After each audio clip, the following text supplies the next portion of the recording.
से बोल रही हूँ। आज हम अपने परम पूज्य स्वामी रामानंद जी, हमारे जो गुरु हैं, उनके विषय में आपका कुछ परिचय करवाना चाहती हूँ। शायद आपको उनकी जीवनी और उनके विचार सुनकर अच्छा लगेगा।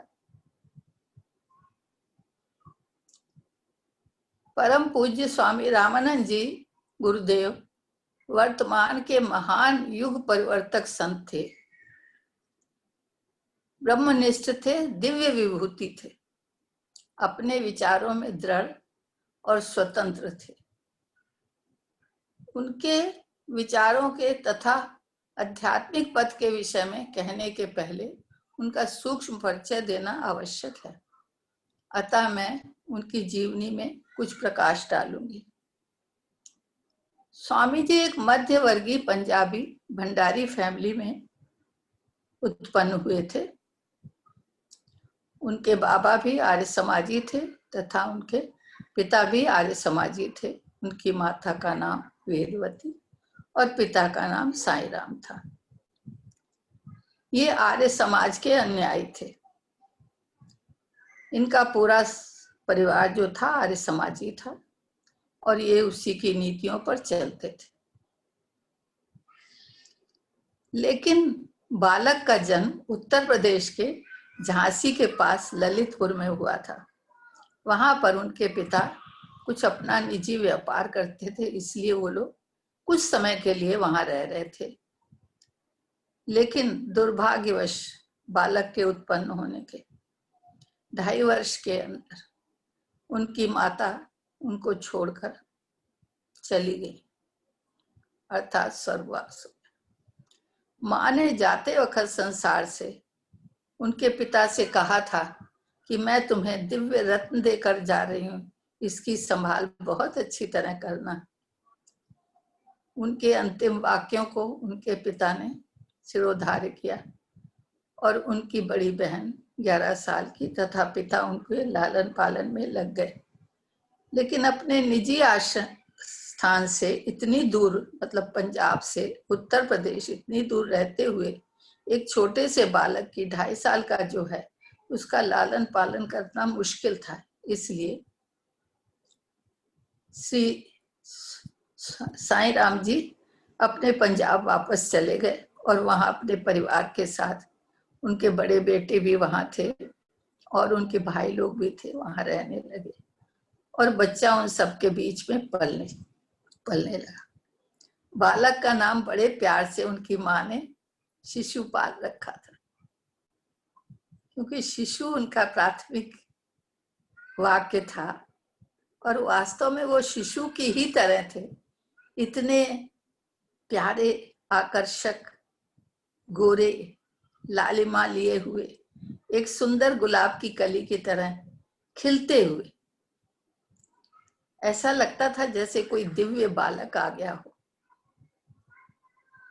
बहुत सुंदर थे स्वामी जी बचपन से।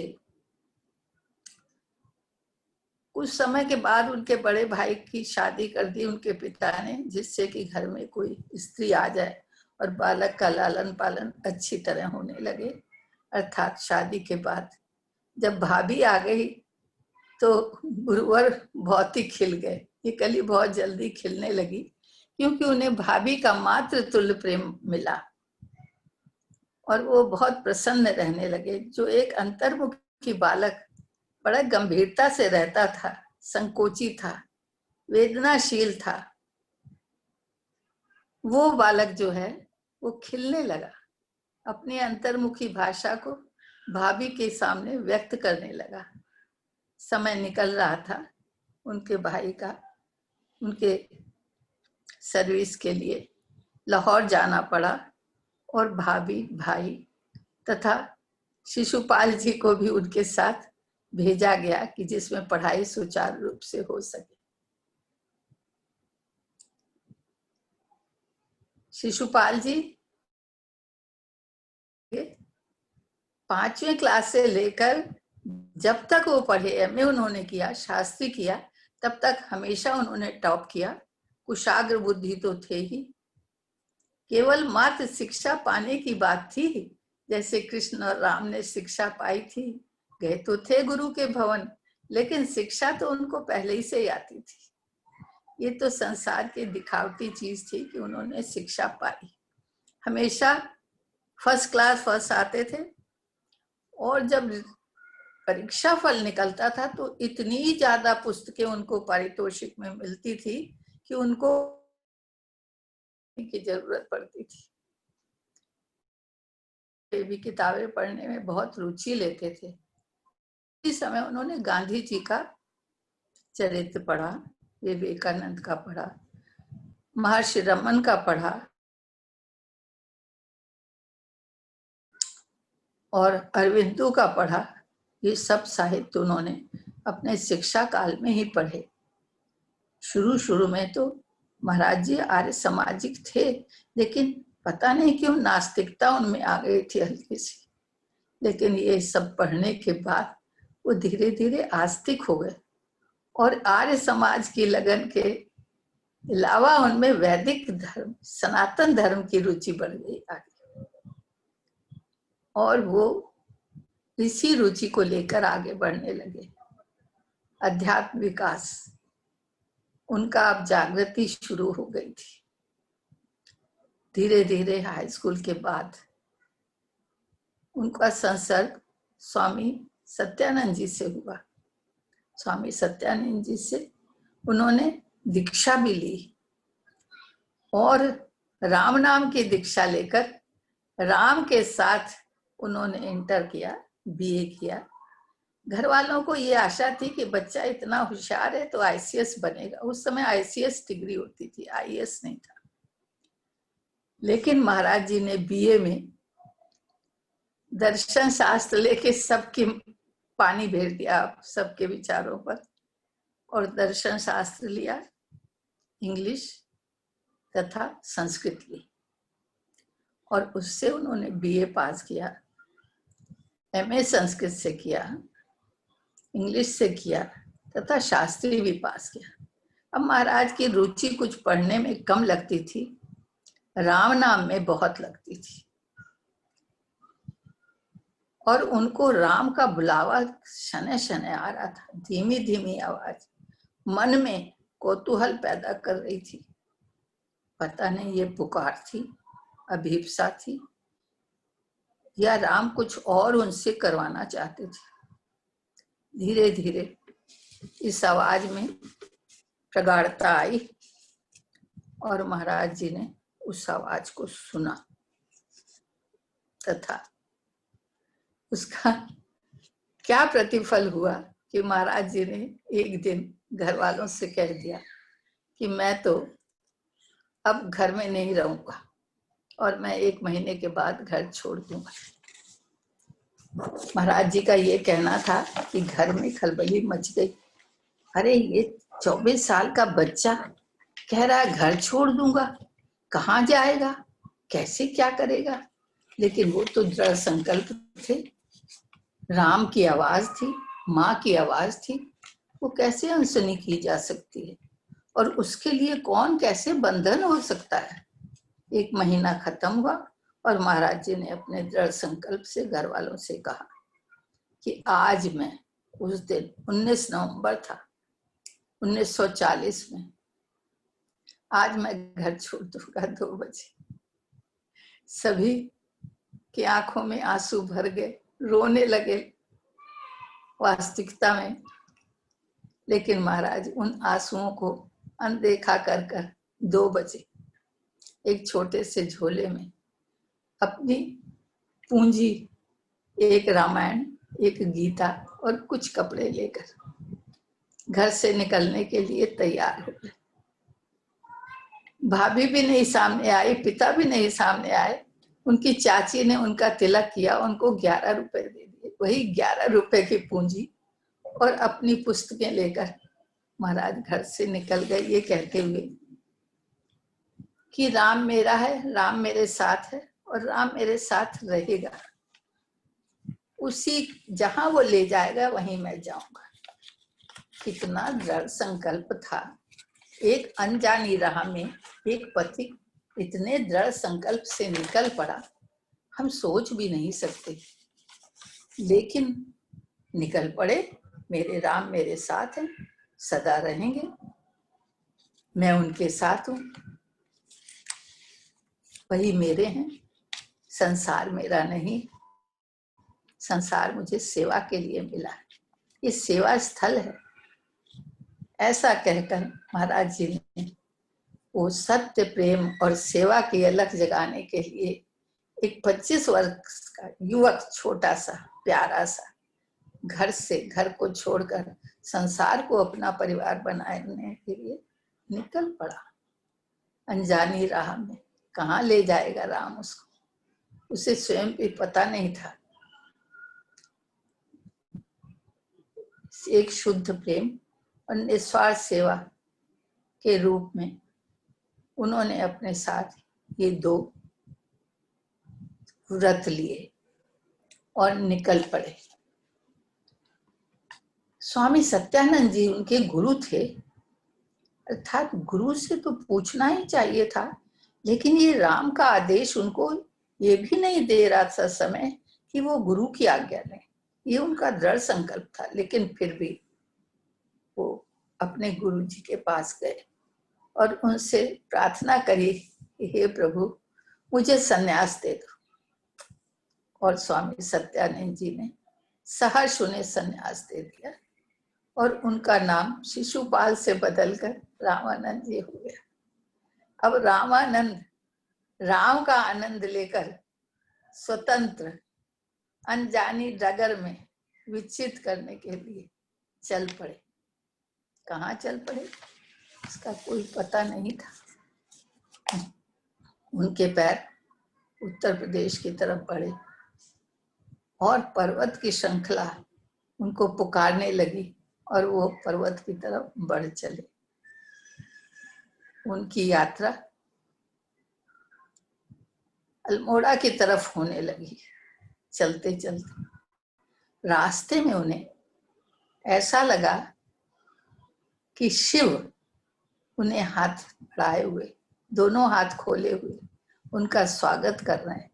कैसे न स्वागत करते, राम के भक्त का शिव न स्वागत करते तो कौन करता। महाराज ने अब जान लिया कि प्रभु मेरे साथ हैं।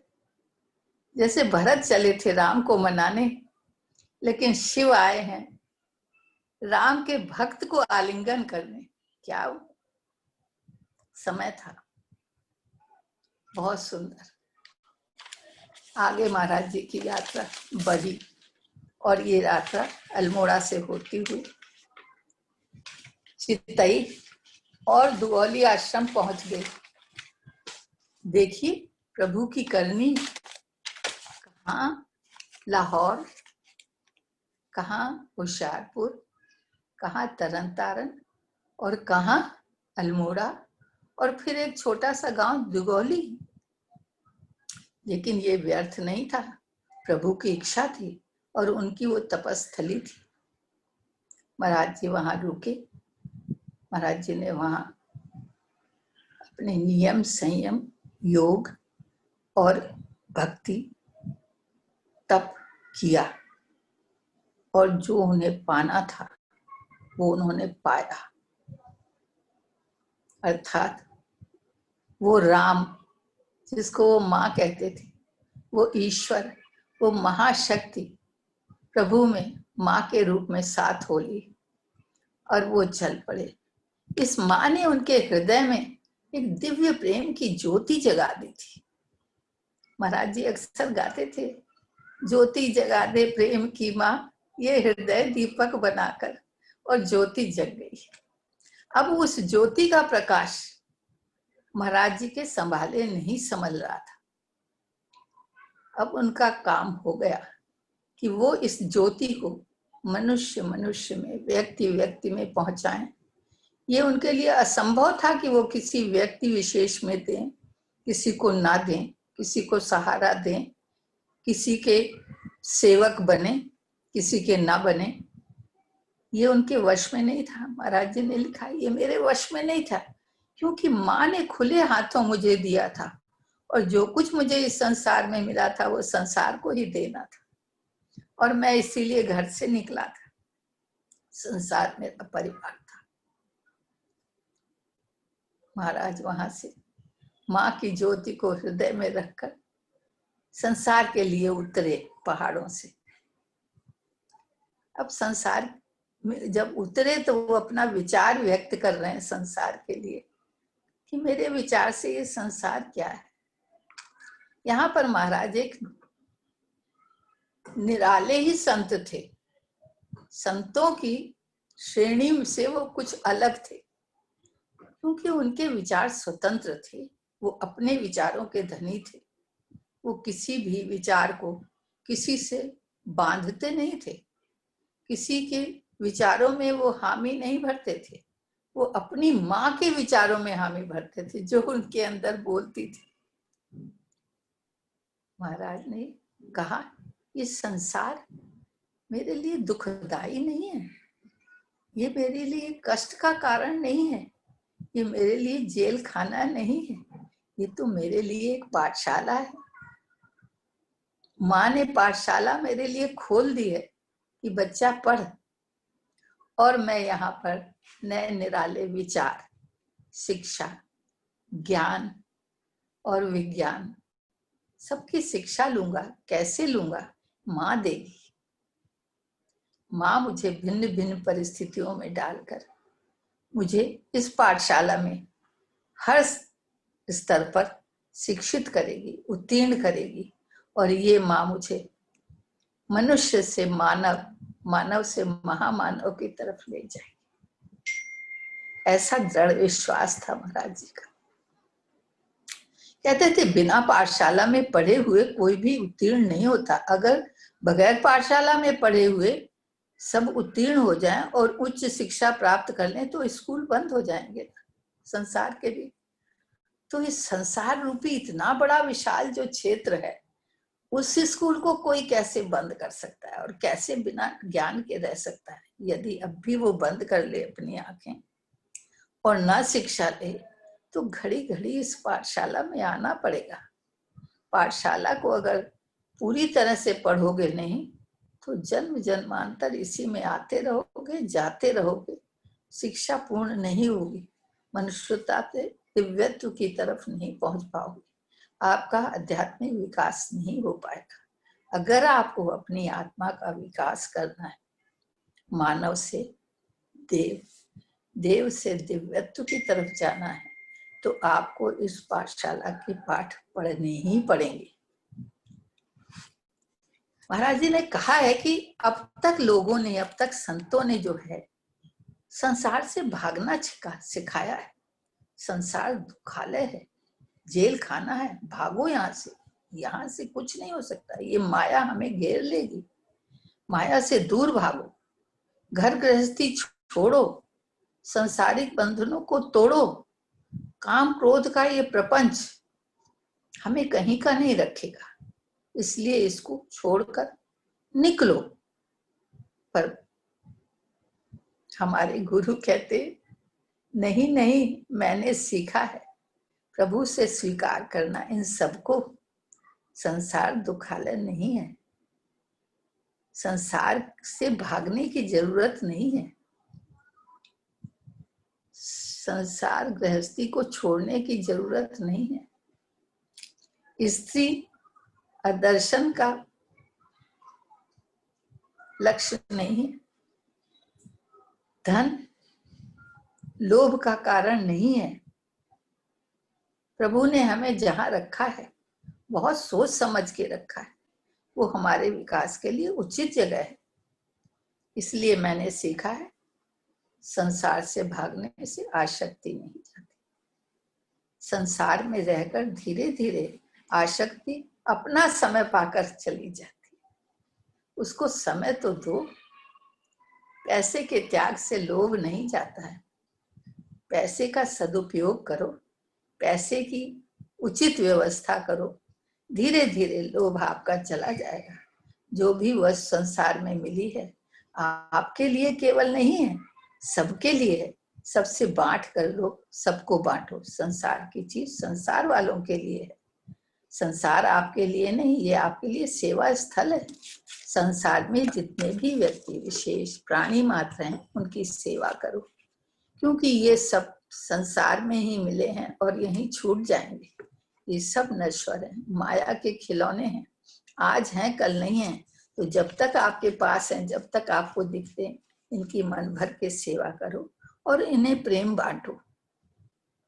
केवल यही आपका काम है, यही आपका कर्तव्य है। स्त्री आदर्शन से काम नहीं जाता। स्त्री तो मात्र शक्ति है। स्त्री तो आपके लिए समर्पण का कारण है। स्त्री अपना समर्पण करती है आपके लिए और आपको इस काम रूपी पिपासा से दूर करती है।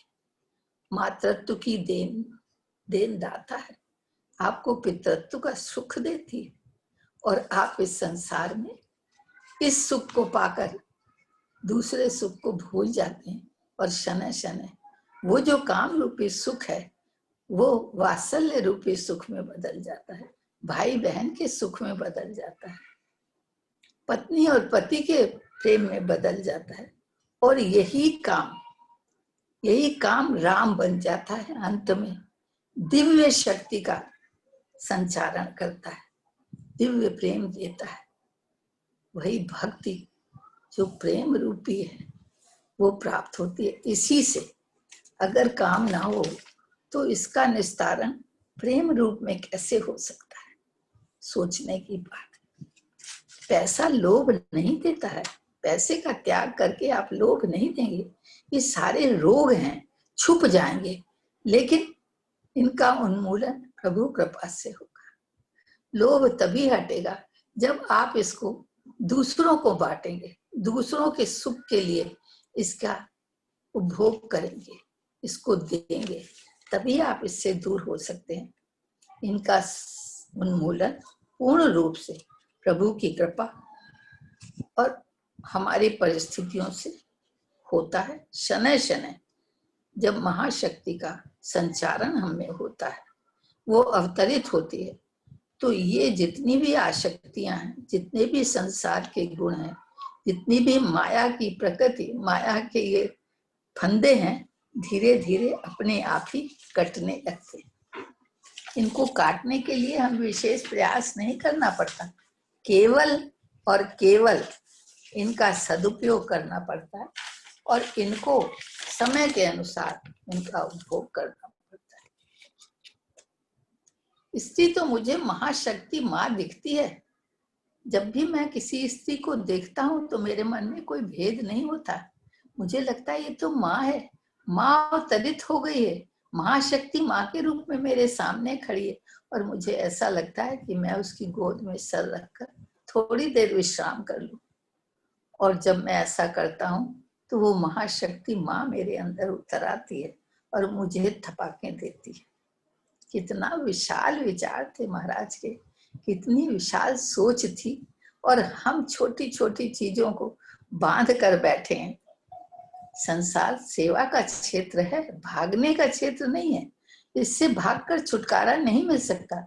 आपके लोभ, आपकी मोह, आपके मत्सर, आपके काम, आपके ये छुप नहीं सकते, ये थोड़ी देर के लिए विस्मरण होते। हमने देखा है बड़े बड़े संतों को विचलित होते हुए। जो बड़े बड़े सन्यासी हैं वो भी मकाम के जाल में फंस जाते हैं।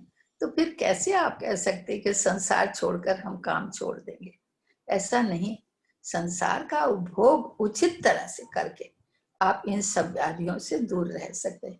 ये महाराज का दृष्टिकोण था। पहले वाले संतों ने तप, त्याग, वैराग अपनी साधना का आधार बताया, लेकिन महाराज जी ने ऐसा नहीं कहा। उन्होंने प्रभु की कृपा को सर्वोपरि रखा है और उसकी कृपा के आधार पर जो पुकार, जो आपके अंदर तड़फ उससे मिलने की, उसको पाने की उठती है, उसको समर्पण, अनन्यता, प्रेम और सेवा, सत्य से आप पा सकते हैं। आपको सोचना होगा कि इसके लिए हमें क्या करना है। पुरानी मान्यताओं में साधु सुस्वाद को नहीं देखते थे, गृहस्थ के घर में नहीं जाते थे, लेकिन महाराज जी इससे अलग थे। उनका क्षेत्र ही संसार और गृहस्थ था। वो जहां जरूरत समझते थे, जहां लाभ सेवा का क्षेत्र समझते थे, उसमें कूद पड़ते थे, चाहे वो घर हो और चाहे वो संसार हो। महाराज जी के विचार ऐसे थे, क्योंकि वो कहते थे मेरा राम कण कण में निवास करता है और कण कण में मेरे राम का व्यक्तित्व वर्तमान है, और जहां मेरा राम है वहीं मेरा काम है। उन्होंने लिखा है मेरा मार्ग तो माँ है, किसी विशेष मार्ग के वो अन्यायी नहीं थे। तो उन्होंने लिखा मेरा मार्ग माँ है, वो मेरी पूरी तरह से संचालन करती है, मैं तो केवल उसका यंत्र हूँ। वही सब रूपों में मेरे सामने है। महात्मा है तो वो है, राम है तो वो है, परमात्मा है तो वो है, गीता का पुरुषोत्तम है तो वो है, रामायण का राम है तो वो है। मेरे लिए तो उसके अलावा कोई और है ही नहीं।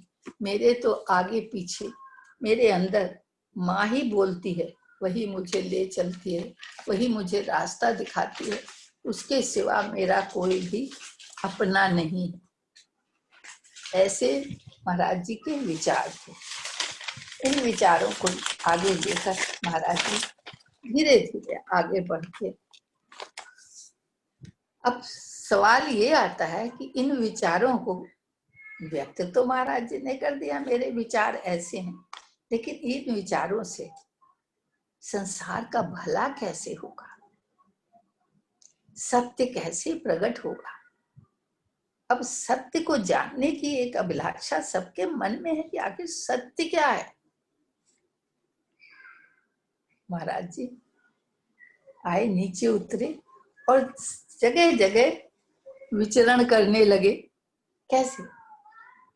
पर वो एक छोटा सा युवक 24, 25, 26 साल का, एक दुबला पतला 1.5 हड्डी का व्यक्ति, गोरा, जिसका वर्ण एकदम गुलाबी रंग का था, जो एक कमल की तरह सुंदर था, कोमल था, और ऐसा लगता था कि अगर जरा भी चेहरे को छू देंगे तो इसकी लालिमा दूषित हो जाएगी।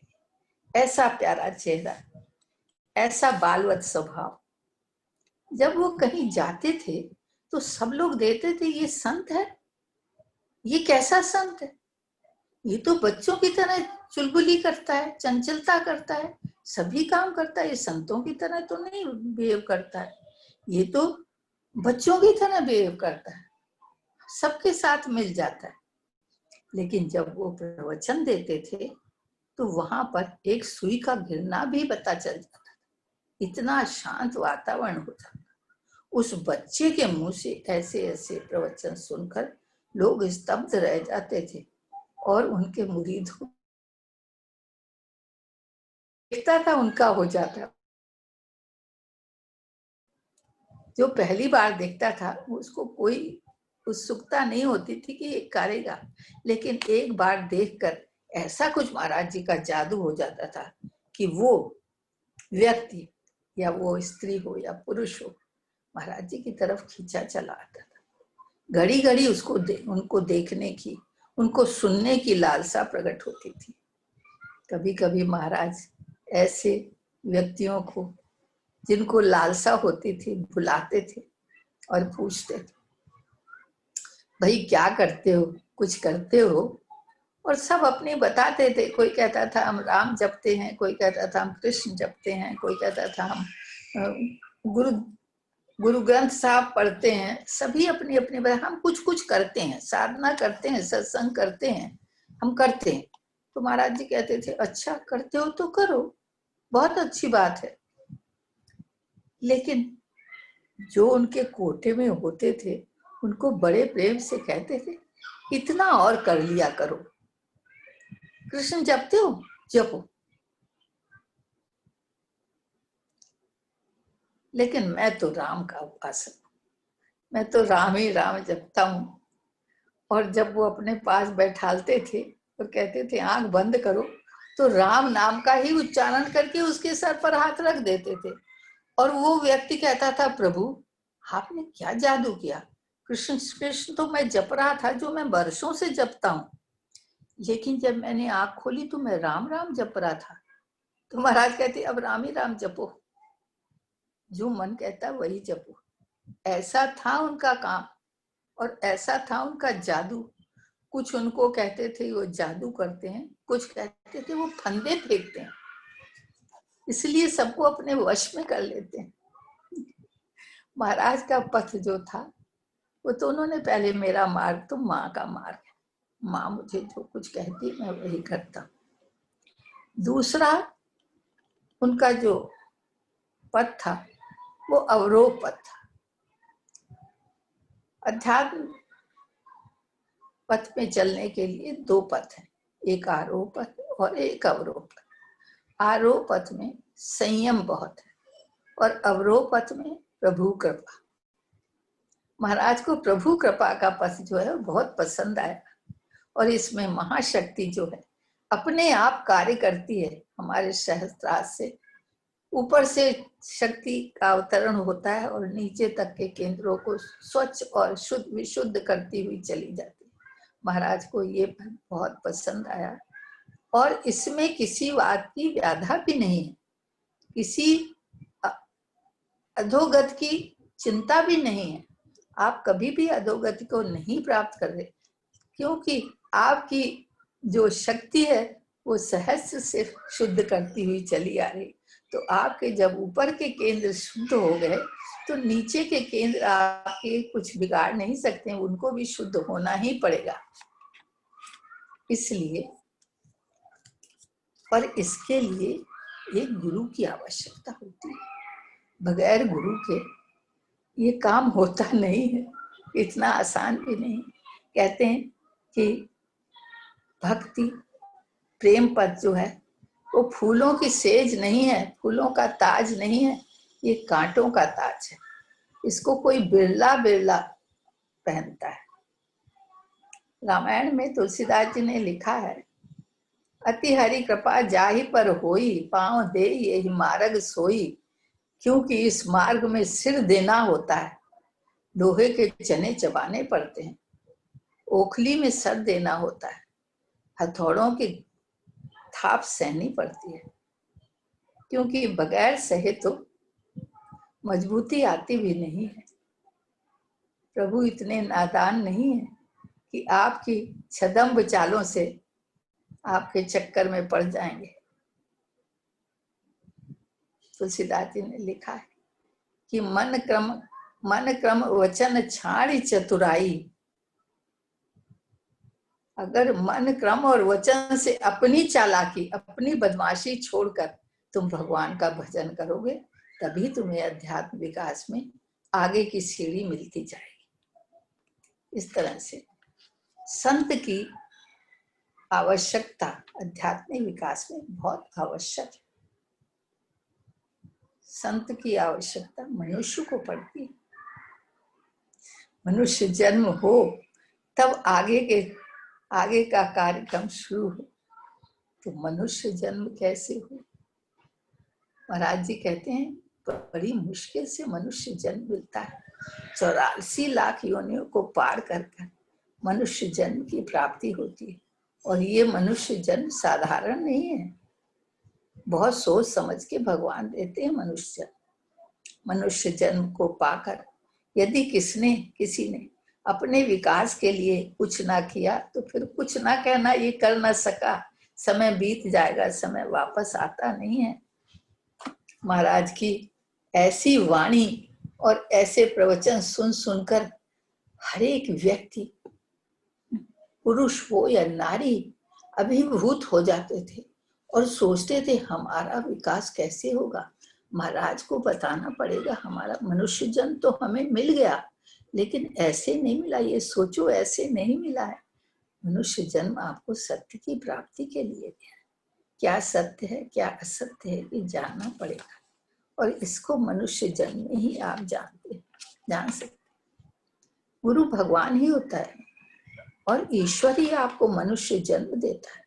ईश्वर की कृपा के बगैर आप मनुष्य जन्म की प्राप्ति नहीं कर सकते। इसलिए भगवान ने कहा है कि मनुष्य जन्म जो है वो भाग्यवानों को मिलता है, जब मेरी कृपा होती है तब मिलता है। कुछ स्वामी जी ने लिखा है, कबहू करी करुणा नर देही, देत ईश बिनु हेतु सनेही। कभी प्रभु कृपा करके, क्योंकि उनकी कृपा के बगैर तो कुछ होता नहीं, कृपा करते हैं और हमें मनुष्य जन्म देते हैं। तो बड़े भाग्य मानुष तन पावा, सुर दुर्लभ सदग्रंथन गावा। बड़े भाग्य से हमें मनुष्य का जन्म मिलता है, क्योंकि देवताओं को दुर्लभ है। देवताओं अपने अच्छे कर्म कर कर भोग कर फिर पृथ्वी पर आते हैं, लेकिन देवता स्वर्ग में वो कुछ अपने आगे बढ़ने का काम नहीं कर सकते, भोग कर फिर संसार में आते हैं, मृत्यु लोक में। लेकिन मनुष्य जो मृत्यु लोक में है वो अपने कर्मों को और अपने कर्तव्यों को पूर्ण ईमानदारी से करता हुआ, प्रभु के अपने मन को प्रभु के चरणों में लगाता हुआ, सभी कर्मों को उनको अर्पण करता हुआ दिव्यत्व की प्राप्ति कर सकता है, जिससे कि उसे फिर इस जीवन जन्म मरण में नहीं आना पड़ता। यदि आना भी पड़ता है तो शिक्षक के रूप में, गुरु के रूप में, प्रभु के रूप में।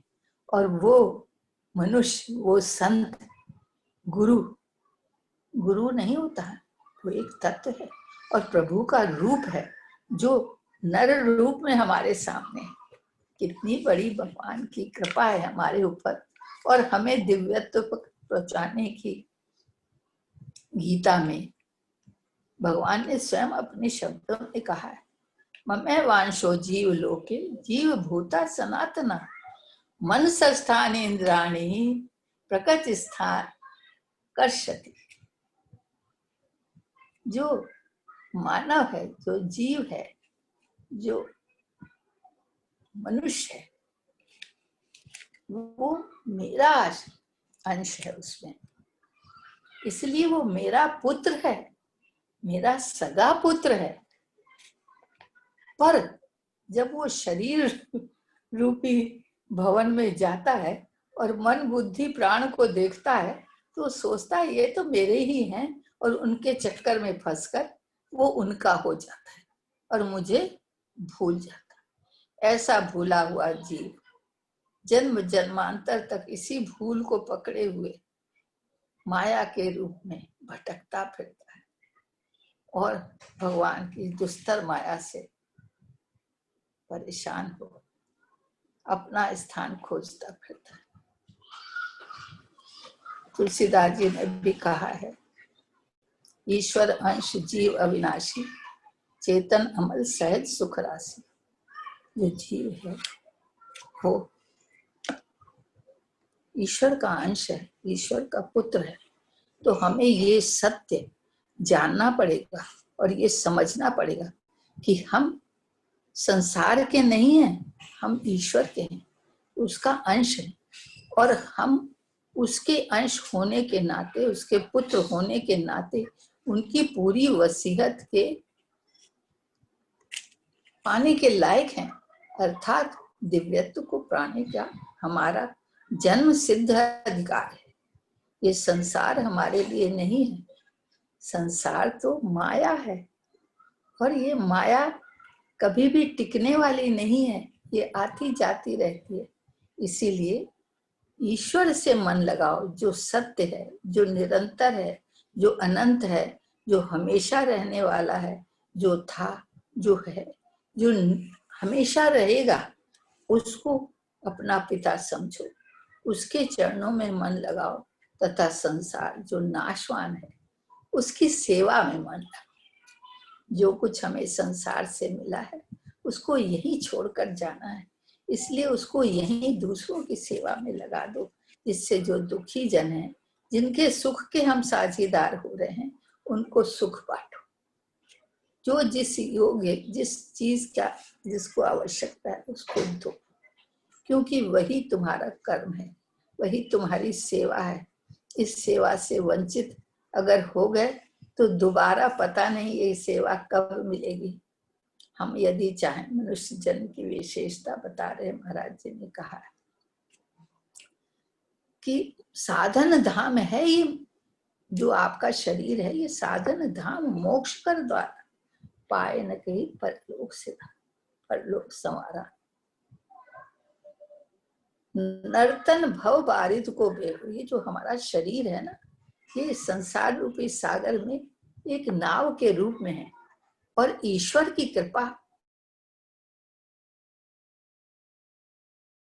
वायु है, और उसके आगे क्या है, कर्णधार सतगुर दृढ़नावा, दुर्लभ साज सुलभ करिबा।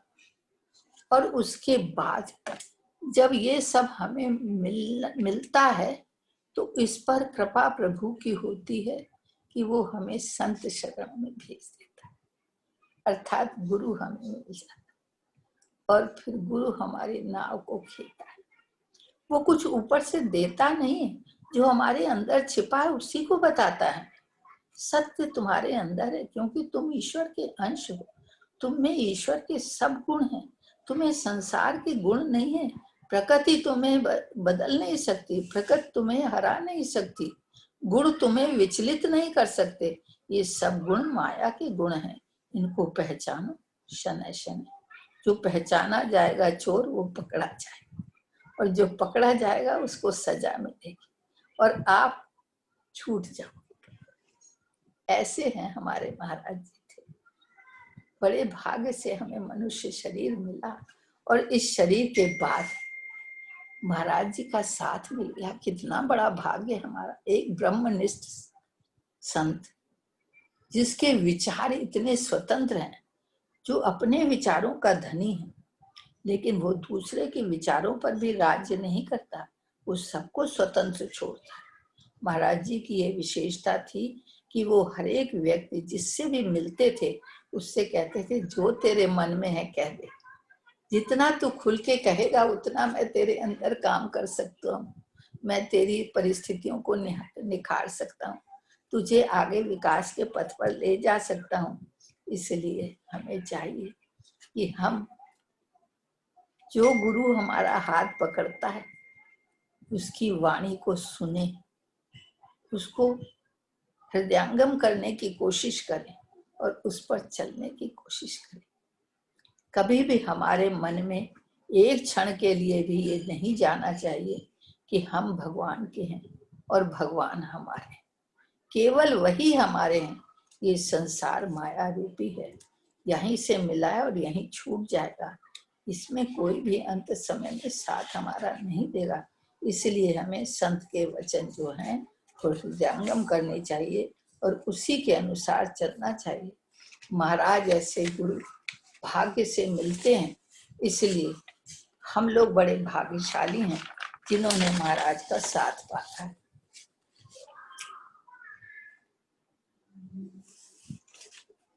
सत्य, प्रेम और सेवा, ये तीन गुण जो हैं महाराज जी ने हमेशा इनका अनुसरण करना चाहिए।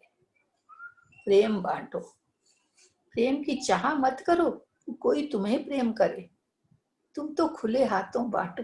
प्रभु ने तुम्हें दिया है, बांटने के लिए नहीं, बांटो, बांटने के लिए दिया है, रखने के लिए नहीं, या सिलेक्शन करने के लिए नहीं है कि इससे प्रेम करूं इससे ना प्रेम करूं। सबको खुले हाथों बांटो। जिसके पास प्रेम है वही तो देगा, जिसके पास है नहीं उससे क्यों बेकार उसको परेशान करते हो। बांटो, सेवा सबकी करो। जो भी मिले, कोई भी प्राणी मात्र मिले, जो भी कष्ट में है, जो भी जिस चीज के लिए नहीं है, उसकी सेवा करो और सत्य वचन बोलो। सत्य वचन बोलना बहुत मुश्किल है, क्योंकि मनुष्य कभी कभी ऐसे सत्य वचन बोलता है कि हृदय को चीर जाते हैं। ऐसा सत्य कभी ना बोलो। अगर सत्य से किसी को कष्ट होता है, किसी को पीड़ा होती है, किसी का मन खराब होता है, तो ऐसे सत्य को बोलने से अच्छा है मौन रहो। लेकिन सत्य का अनुसरण करो। ईश्वर सत्य है, ईश्वर प्रेम है, इसलिए सत्य और प्रेम का साथ कभी मत छोड़ना। इसको बांध लो गांठ पर, लेकिन सत्य बोलो जो मधुर हो, सुनने में प्रिय हो और करने में भी आसान हो जाए। क्योंकि यदि सत्य सत्य कटु वाणी से बोलोगे तो कोई आपके पास आएगा नहीं, कोई आपको सुनेगा नहीं। लेकिन अगर मधुर वाणी से बोलोगे तो लोग उसी सत्य को सुनने के लिए तैयार हैं। इसलिए फिर से उस परम सत्ता पर विश्वास करो, वही सत्य है। और महाशक्ति मां जो क्रियाशील चैतन्य है आपके अंदर काम करती है, आपको उत्तेजित करती है, आपको उग्रसर करती है, आपको आगे चलने के लिए प्रेरणा देती है। उस मां पर विश्वास करो। ये इस साधन पथ की पूंजी है, इस पूंजी को संभाल कर रखो। सत्य केवल ईश्वर है, सत्य और कुछ नहीं। हर एक चीज नाशवान है, सत्य केवल ईश्वर है। प्रभु ने प्रेम को अपना भूषण बना लिया।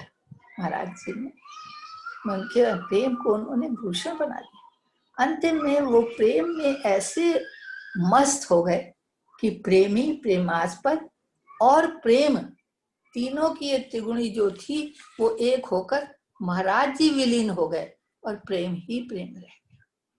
क्या विचित्र मेल है। महाराज जी कहते मैं तो यंत्र हूं, मेरा तो कुछ है ही नहीं। माँ ने मुझे स्वीकार कर लिया, माँ ने मेरे हृदय में प्रेम की ज्योत जला दी। अब मेरा काम सिर्फ उस ज्योति से, उस जली हुई माँ की ज्योत से, अपनी नहीं, उस जली हुई माँ की प्रेम की ज्योत से मैं बुझे हुए दियों को जलाते हुए संसार में फिर रहा हूँ। मैं किसी का को सेलेक्ट नहीं कर सकता कि इसको दिया जलाऊंगा, इसका नहीं। ये मेरे वश में नहीं है। जो मेरे सामने आएगा प्रेम का दीपक उसके अंदर जल जाएगा। कितना बड़ा महाराज जी का काम है और कितना सरल काम उन्होंने बना लिया। महाराज जी का पूर्ण समर्पण था माँ पर। ऐसा ही समर्पण हमें भी करना पड़ेगा। जब तक हम समर्पित नहीं होंगे, ईश्वर चाहकर भी हमारे अंदर कार्य नहीं कर सकता, हमें शुद्ध नहीं कर सकता। इसलिए हमें समर्पित होना पड़ेगा, अनन्यता रखनी पड़ेगी। एक ईश्वर ही है हमारा, अनन्य। जब हम यही सोचेंगे एक ईश्वर ही हमारा है और ईश्वर ही सब प्राणी मात्र में है, क्योंकि सब उसके ईश्वर के अंश हैं, तो हमारी सेवा का क्षेत्र भी बढ़ जाएगा। हम किसको छोड़ेंगे? सभी में तो ईश्वर है। तो ईश्वर की सेवा के लिए ही तो हम प्रेरित हुए हैं, संसार में आए। तो हमारी सेवा का क्षेत्र बढ़ जाए, हमारे प्रेम का क्षेत्र बढ़ जाए, सत्यता हमारा भूषण हो जाएगी, अनन्यता हमारी सौम्यता में बदल जाएगी।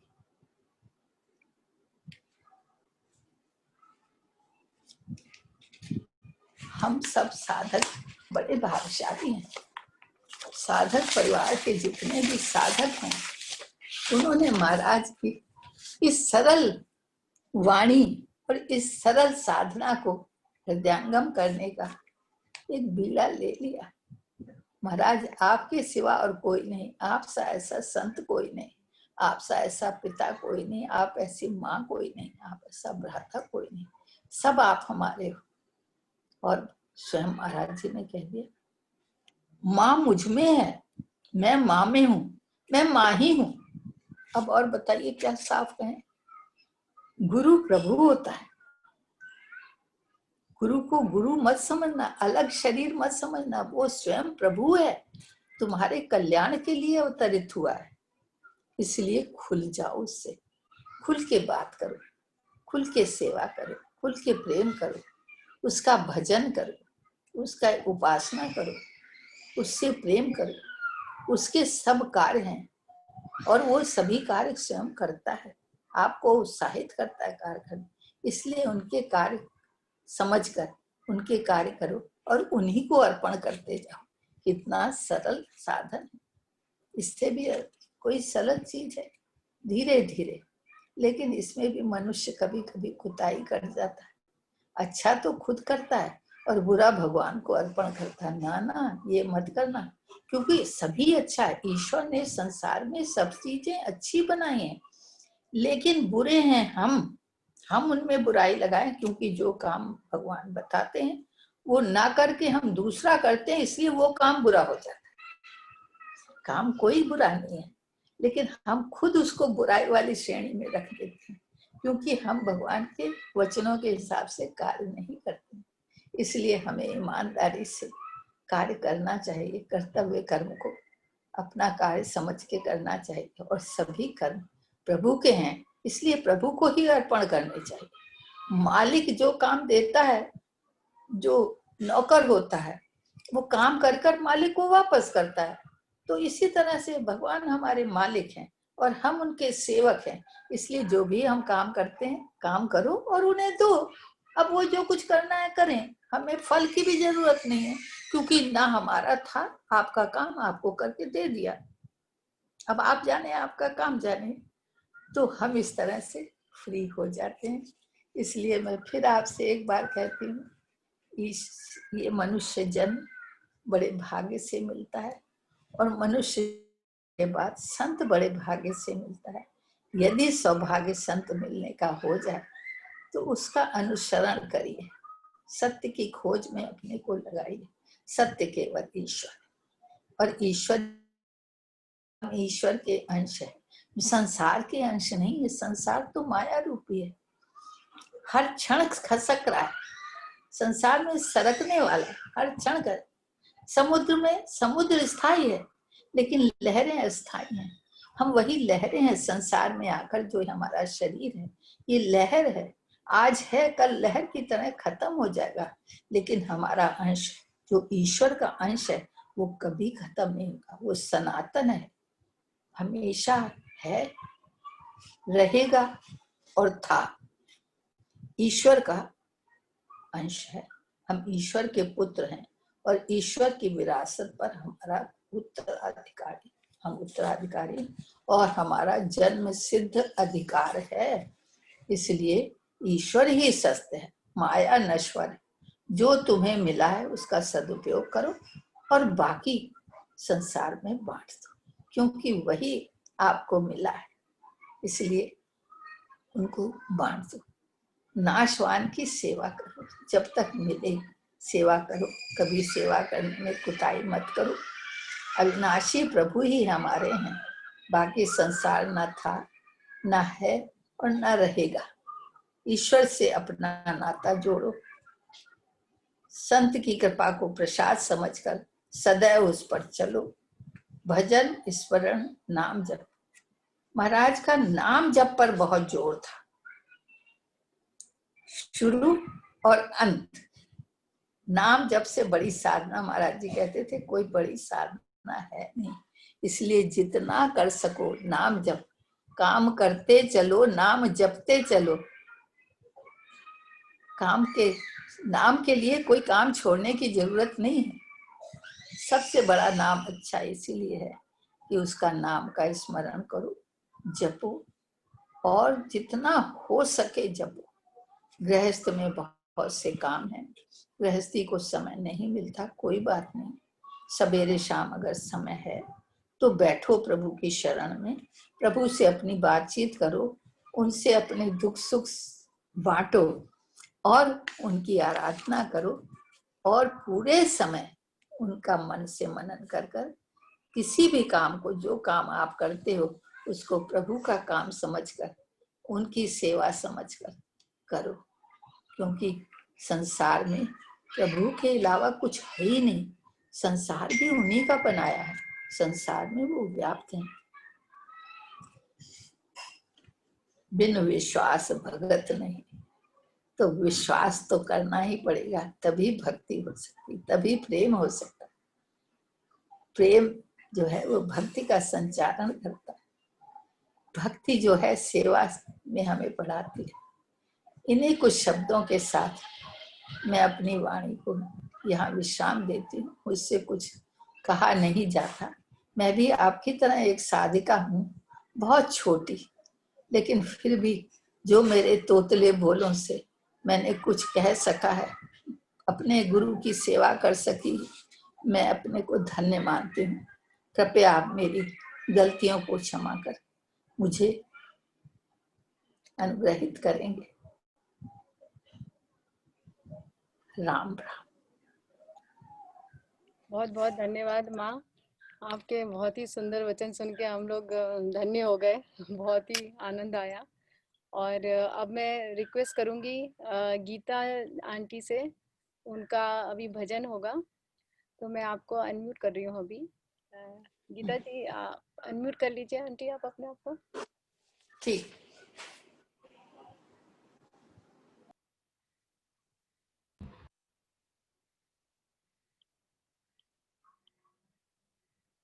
आपका आपकी आवाज नहीं आ रही है अभी। राम राम। हाँ अब आ रही है। नहीं जा आ रही है। हाँ जी आ रही। हाँ ठीक, अब बोले। हाँ। श्री राम। गुरुर्ब्रह्मा गुरुर्विष्णु गुरुर्देवो महेश्वरः गुरुर्साक्षात्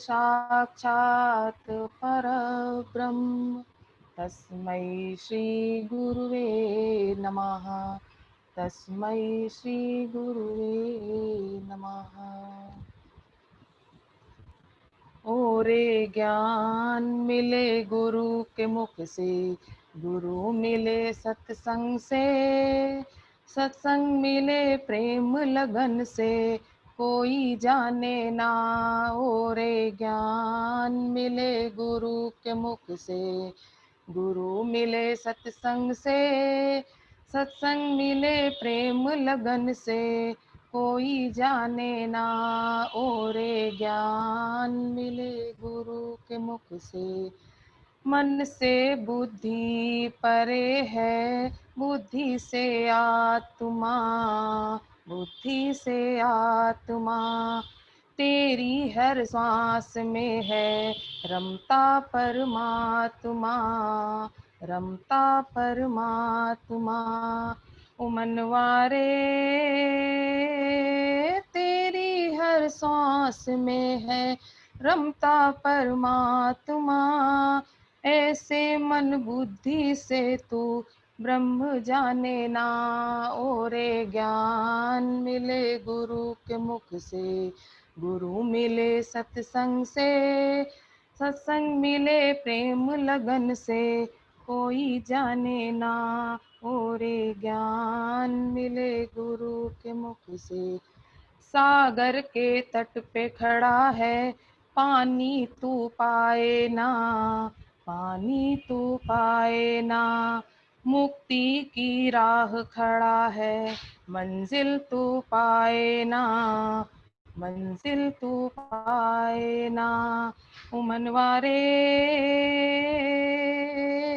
मुक्ति की राह खड़ा है मंजिल तू पाए ना, ऐसे अचरज जीवन को तू क्यों जाने ना। ओरे ज्ञान मिले गुरु के मुख से, गुरु मिले सत्संग से, सत्संग मिले प्रेम लगन से, कोई जाने ना। ओरे ज्ञान मिले गुरु के मुख से, तेरी हर धड़कन कहती श्वासों की कीमत कर, श्वासों की कीमत कर। जीवन पूंजी को खाए माया की दीमक, माया की दीमक। ओ मनवारे जीवन पूंजी को खाए माया की दीमक, बिना गुरु इसकी कीमत कोई जाने ना। ओरे ज्ञान मिले गुरु के मुख से, अनजाने लोगों से तू तेरी क्यों प्रीति रे, तेरी क्यों प्रीति रे। तेरे ही दिल में बैठा तेरा वो मीत रे, तेरा वो मीत रे। ओ मनवारे तेरे मन में वो बैठा तेरा वो मीत रे। मिथ्या और सच को पगले तू क्यों जाने ना, ओ रे ज्ञान मिले गुरु के मुख से। आनंद और शांति मिलती सत्संग में आने से, सत्संग में आने से। मुक्ति का द्वार खुलता सतगुरु को पाने से, सतगुरु को पाने से। ओ मनवारे मुक्ति का द्वार खुलता सतगुरु को पाने से। सतगुरु तो रोज बुलाए तू ही आए ना, ओ रे ज्ञान मिले गुरु के मुख से। गुरु मिले सत्संग से, सत्संग मिले प्रेम लगन से, तू क्यों जाने ना, ओ रे ज्ञान मिले गुरु के मुख से। श्री राम, श्री राम। राम राम गीता जी, बहुत आंटी बहुत बहुत ही सुंदर भजन गाया आपने। राम राम। अब अमीषा, अमीषा जी आप भजन गाएंगे? जी, मैंने आपको अनम्यूट किया है। सभी वरिष्ठ जनों को, पूजनीय वरिष्ठ जनों को मेरा राम राम और चरण स्पर्श। श्री राम। मेरी आवाज आ रही सभी को? हाँ जी, आपकी आवाज आ रही है जी। श्री राम। राम नाम रस झीनी चदरिया, झीनी रे झीनी।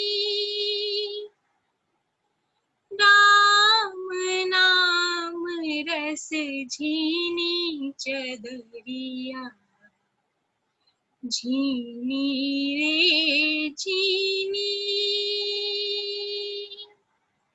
अष्ट कमल का चरखा बनाया, पंच तत्व की पूनी चदरिया, पंच तत्व की पूनी।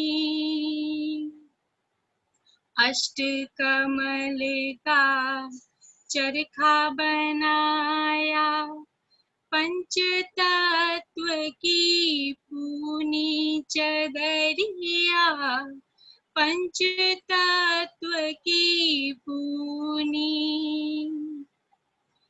9-10 मास बुनन में लागे, 9-10 मास बुनन में लागे। मूरख मैली कीन्ही चदरिया, झीनी रे झीनी। राम नाम रस भीनी चदरिया, झीनी रे झीनी। जब मोरी चादर बन घर आई, रंग रेज को दीनी चदरिया, रंग रेज को दीनी। ऐसा रंग रंगा रंग रेजा, ऐसा रंग रंगा रंग रेजा। लालो लाल कर दीनी चदरिया, झीनी रे झीनी।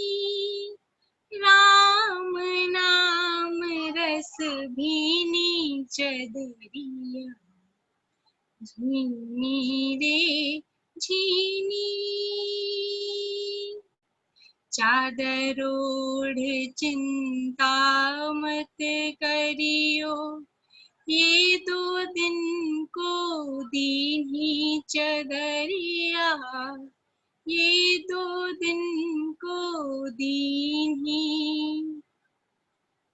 चादर ओढ़ चिंता मत करियो, ये 2 दिन को दीन्ही चदरिया, ये 2 दिन को दीन्ही। मूर्ख लोग भेद नहीं जाने, मूर्ख लोग भेद नहीं जाने, दिन दिन मैली कीन्ही चदरिया। झीनी रे झीनी, राम नाम रस भीनी चदरिया। झीनी रे झीनी। ध्रुव प्रहलाद सुदामा ने ओढ़ी, सुखदेव निर्मल कीन्ही चदरिया, सुखदेव निर्मल कीन्ही। दास कबीर ने ऐसी ओढ़ी, दास कबीर ने ऐसी ओढ़ी, ज्यों की त्यों धर दीन्ही चदरिया। झीनी रे झीनी, राम नाम रस भीनी चदरिया। झीनी रे झीनी चदरिया। झीनी रे झीनी चदरिया। झीनी रे झीनी। Shri Ram.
Hello, sorry Ram Ram. Actually मेरा लैपटॉप में प्रॉब्लम हो गई थी कुछ, तो मैं अपने आप को म्यूट अनम्यूट नहीं कर पा रही थी। सॉरी। तो बहुत आनंद आया और चुनरिया भीग गई। राम राम। Sorry for. हाँ दे रही।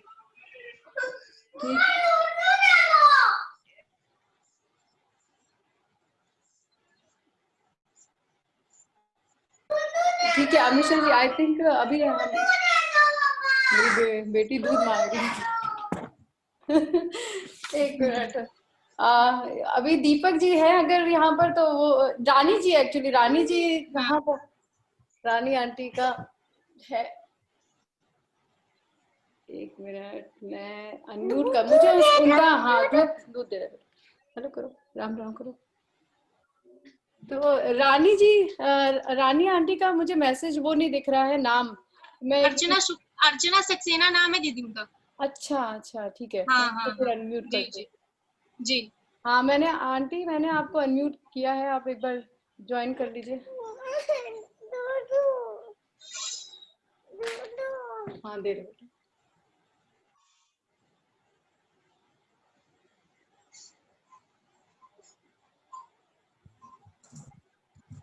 श्री राम गुरु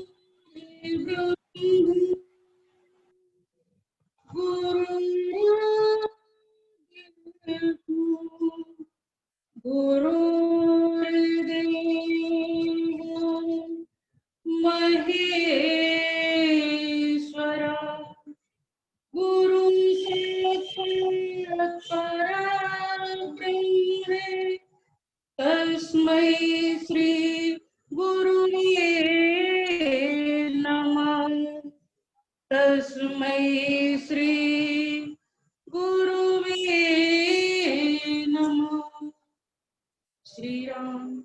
श्वास देना प्रभु इतनी तो कम से कम, श्वास देना प्रभु इतनी तो कम से कम, तुमसे मिलने से पहले न निकले ये दम, तुमसे मिलने से पहले न निकले ये दम, श्वास देना प्रभु इतनी तो कम से कम, तुमसे मिलने से पहले न निकले ये दम, तुमसे मिलने से पहले न निकले ये दम, जो चलाता है सारे संसार को, मैं भी कर लूं तेरा उसका दीदार, तो मैं भी कर लूं तेरा उसका दीदार, तो क्या पता फिर मिले ना मिले ये जन्म, क्या पता फिर मिले ना मिले ये जन्म, तुमसे मिलने से पहले न निकले ये दम, तुमसे मिलने से पहले न निकले ये दम, श्वास देना प्रभु इतनी तो कम से कम, श्वास देना प्रभु इतनी तो कम से कम, तुमसे मिलने से पहले न निकले ये दम, तुमसे मिलने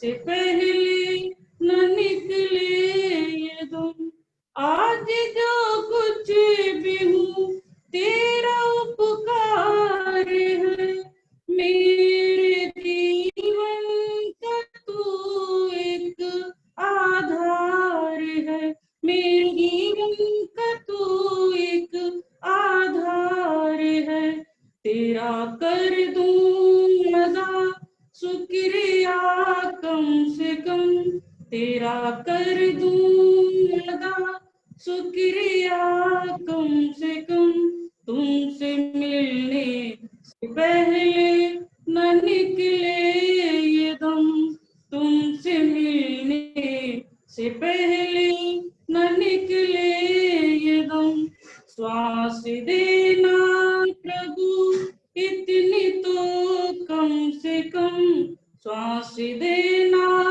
प्रभु इतनी तो कम से कम, तुमसे मिलने से पहले न निकले ये दम, तुमसे मिलने से पहले न निकले ये दम, जितनी सेवा तेरी करनी थी ना करे, मुंह दिखाने के तो मैं काबिल नहीं, मुंह दिखाने के तो मैं काबिल नहीं, मुझको है ये यकीन तू करेगा रहम, मुझको है ये यकीन तू करेगा रहम, तुमसे मिलने से पहले न निकले ये दम, तुमसे मिलने से पहले न निकले ये दम, श्वास देना प्रभु इतनी तो कम से कम, श्वास देना प्रभु इतनी तो कम से कम, तुमसे मिलने से पहले न निकले ये दम, तुमसे मिलने से पहले न निकले ये दम, बस इसी आस में बीत जीवन मेरा, एक दिन तो प्रभु होगा दर्शन तेरा, एक दिन तो प्रभु होगा दर्शन तेरा, किंतु तरसे तुझे देखने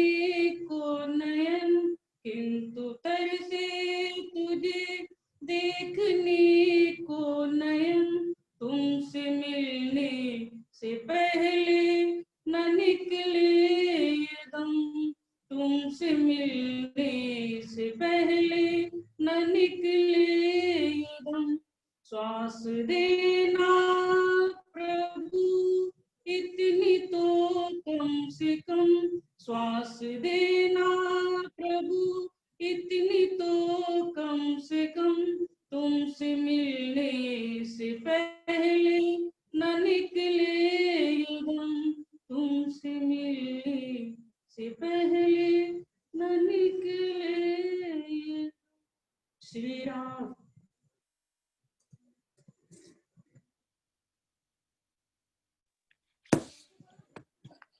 राम राम आंटी जी, धन्यवाद। बहुत अच्छा लगा आपका भजन सुन के। अभी हमारे पास हम दीपक जी, आप अगर दीपक अंकल जी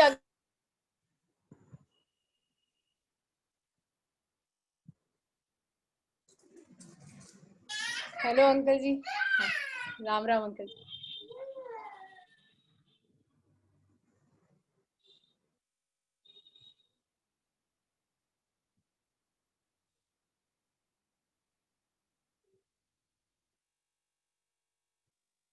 अंकल जी आप अपने आप को अनम्यूट करिए।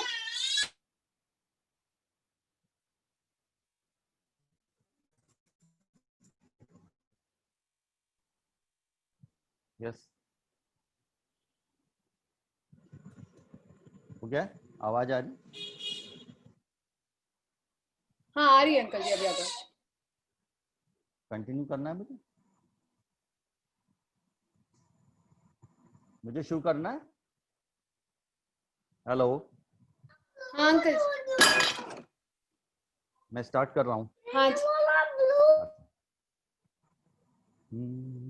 श्री गुरुवे नमः।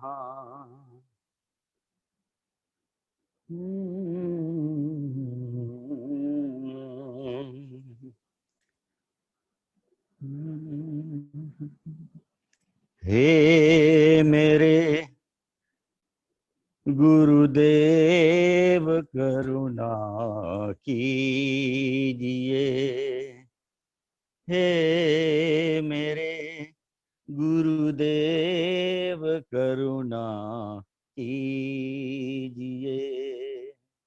दास हूँ अब तो शरण में लीजिए, मेरे गुरुदेव करुणा कीजिए।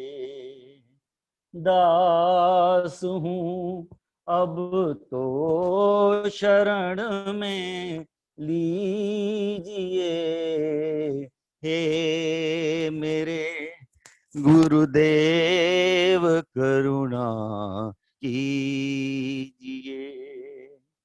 मैं विषय भोगों में ही लिपटा रहा, मैं विषय भोगों में ही लिपटा रहा, मैं मेरा इसमें ही बस सिमटा रहा।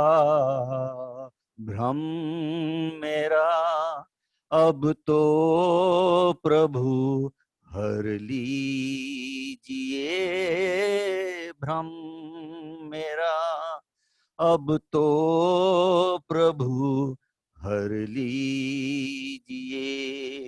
दास हूँ अब तो शरण में लीजिए, हे मेरे गुरुदेव करुणा कीजिए। मोह माया से न पथ अवरुद्ध हो, मोह माया से न पथ अवरुद्ध हो, ध्यान बस तेरा रहे मन शुद्ध हो, नाम रस पीता रहूं, वर दीजिए नाम रस पीता रहूं, वर दीजिए। दास हूँ अब तो शरण में लीजिए, हे मेरे गुरुदेव करुणा कीजिए। 4 दिन की जिंदगी सबको मिली, 4 दिन की जिंदगी सबको मिली, क्या पता फिर से मिली कि ना मिली। बीते जो सत्संग में पल दीजिए, बीते जो सत्संग में पल दीजिए। दास हूँ अब तो शरण में लीजिए, मेरे गुरुदेव करुणा कीजिए, मेरे गुरुदेव करुणा कीजिए, हे मेरे गुरुदेव करुणा